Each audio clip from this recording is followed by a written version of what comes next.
Hello everyone. तो बेटा हम पढ़ रहे हैं ह्यूमन हेल्थ एंड डिजीज और आज की वीडियो में हम पढ़ने वाले हैं ड्रग्स के बारे में। ठीक है, तो चलिए स्टार्ट करते हैं। तो बेटा कॉमनली अब्यूज्ड ड्रग्स हैं जिनके बारे में हमें पढ़ना है opioids, cannabinoids and Coca alkaloids. याद रखेंगे कोका एल्कलॉइड्स और कैनाबिनॉइड्स दोनों अलग अलग कंपाउंड्स हैं, दोनों अलग अलग कैटेगरीज हैं। बच्चे अक्सर इनको एक से ही कंफ्यूज कर देते हैं। ठीक है, मेजॉरिटी ऑफ ड्रग्स हमें फ्लावरिंग प्लांट्स यानी एंजियोस्पर्म से मिलते हैं और कुछ हमें फंजाई से मिलते हैं। ठीक है, चलिए इसको पहले एनसीईआरटी से पढ़ लेते हैं। Surveys and statistics show that use of drugs and alcohol has been on the rise especially among the youth. This is really a cause of concern as it could result in many harmful effects. Proper education and guidance would enable youth to safeguard themselves against these dangerous behavior patterns and follow healthy lifestyles. The drugs which are commonly abused are opioids, cannabinoids and coca alkaloids. Majority of these are obtained from flowering plants. Some are obtained from fungi. Clear? चलिए अब start करते हैं बेटा opioids के साथ। तो बेटा opioids हमारे नर्वस सिस्टम में और गैस्ट्रोइंटेस्टाइनल ट्रैक्ट में प्रेजेंट स्पेसिफिक ओपियोइड रिसेप्टर्स से बाइंड करते हैं। इनका एक एग्जाम्पल है हेरोइन, जिसको कॉमनली स्मैक बोलते हैं। इसका केमिकल नाम है डायएसिटाइल मॉर्फिन। ये वाइट कलर का होता है, ओडरलेस होता है, बिटर क्रिस्टलाइन कंपाउंड होता है। अच्छे से कैरेक्टरिस्टिक्स याद रखेंगे क्योंकि क्वेश्चन ऐसे भी आ जाता है कि एक drug white odourless bitter crystalline है तो वो कौन सा ड्रग है। ऐसे प्रॉपर्टीज की बेसिस पे भी आपको आइडेंटिफाई करने के लिए आ सकता है। ठीक है, हेरोइन बनता है बेटा मॉर्फिन के एसिटाइलेशन से। मॉर्फिन क्या है? मॉर्फिन हमें मिलता है पेपेवर सोमिनिफेरम यानी पॉपी प्लांट के लेटेक्स से। तो उस मॉर्फिन का अगर हम एसिटाइलेशन करते हैं तो हमें मिल जाता है हेरोइन, दैट इज डायएसिटाइल मॉर्फिन। ठीक है, हेरोइन को हम स्नॉटिंग या फिर इंजेक्शन के थ्रू ले सकते हैं और ये डिप्रेसेंट की तरह बिहेव करता है यानी बॉडी फंक्शंस को स्लो डाउन कर देता है। ओके, चलिए इसको एनसीईआरटी से देख लेते हैं।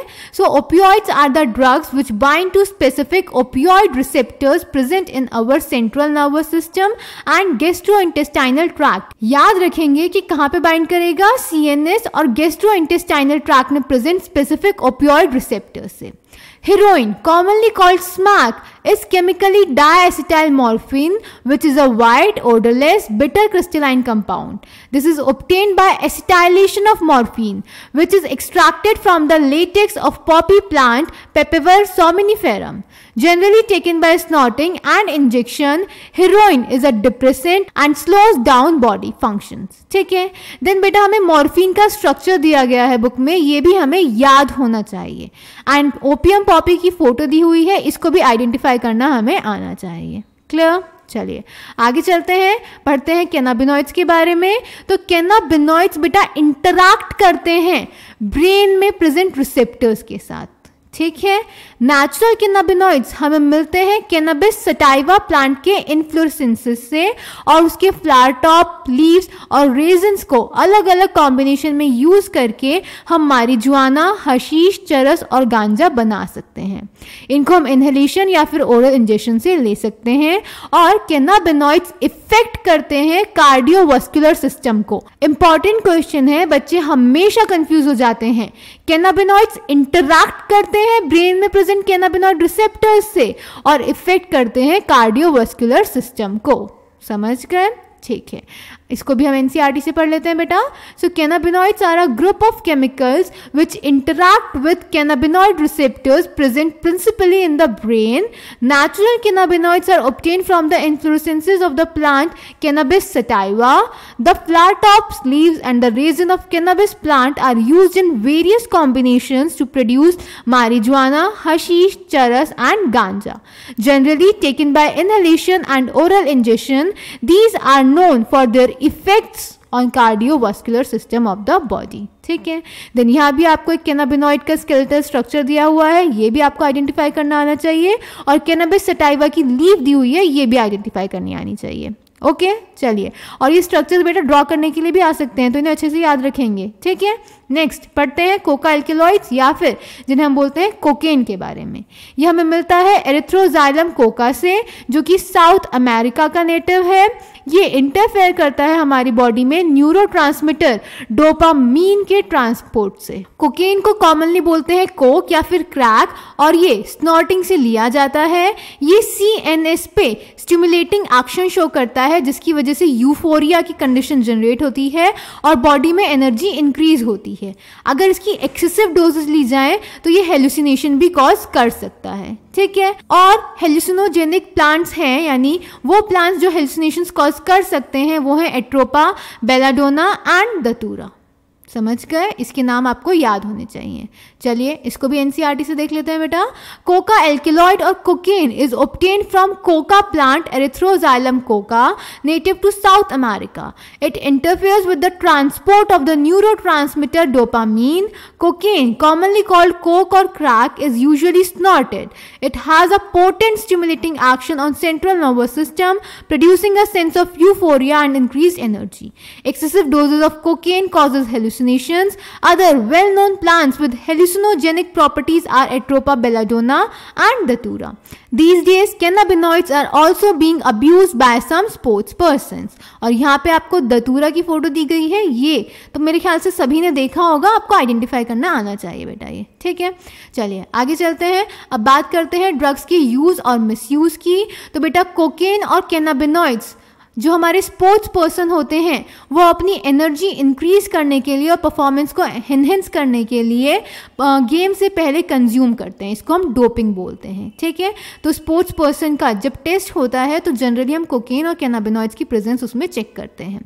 Then drugs like barbiturates, amphetamines, बेंजोडायाजिपाइन्स, ये पेशेंट्स को मेंटल इलनेस लाइक डिप्रेशन और इंसोमिनिया से प्रिवेंट करने में, कोप करने में हेल्प करते हैं। बट अगर ओवरडोज ली जाए तो ये मिसयूज कहलाता है। सिमिलरली मॉर्फिन एक काफ़ी इफेक्टिव सेडेटिव है, पेन किलर है और सर्जरी पेशेंट्स में यूज़ होता है। बट अगेन अगर इसकी भी ज़्यादा डोजेज ली जाए तो उसको हम मिसयूज बोलेंगे, ठीक है। काफ़ी सारे प्लांट्स, फ्रूट्स और सीड्स हेलुसिनोजेनिक प्रॉपर्टी शो करते हैं। इनको हम फोक मेडिसिन और रिलीजियस सेरेमनीज और रिचुअल्स में यूज़ भी करते हैं।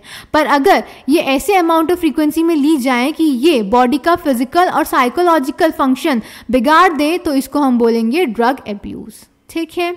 ओके देन बेटा स्मोकिंग के बारे में आप सबने सुना होगा। ये हमारे ब्लड में कार्बन मोनोऑक्साइड की कॉन्सेंट्रेशन इंक्रीज कर देता है और हीम बाउंड ऑक्सीजन की कॉन्सेंट्रेशन डिक्रीज कर देता है, जिसकी वजह से बॉडी में ऑक्सीजन डिफिशियंसी होती है। तो ये भी हार्ड ड्रग की कैटेगरी में आता है।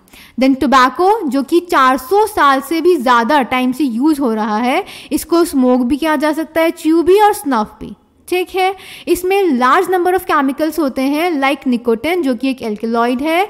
निकोटिन क्या करता है, ये हमारे एड्रिनल ग्लैंड को स्टिमुलेट करता है, जो कि एड्रिनालिन और नॉर एड्रिनालिन रिलीज करता है ब्लड में, जिससे ब्लड प्रेशर इंक्रीज हो जाता है और हार्ट रेट इंक्रीज हो जाता है, ठीक है। जब टोबैको को हम स्मोकिंग की फॉर्म में लेंगे तो लंग कैंसर कॉज कर सकता है, यूराइनरी ब्लैडर डैमेज कर सकता है, थ्रोट कैंसर कॉज कर सकता है, ब्रोंकाइटिस कैंसर कॉज कर सकता है, एम्फाइसीमा कॉज कर सकता है, कोरोनरी हार्ट डिजीज कॉज कर सकता है और गैस्ट्रिक अल्सर जैसी बीमारियां कॉज कर सकता है। और च्यूइंग के टाइम पे ये ओरल कैविटी का कैंसर कॉज कर सकता है, ठीक है। सो हमें टोबैको कंज्यूम नहीं करना चाहिए। क्लियर बेटा, इसको भी NCERT से देख लेते हैं।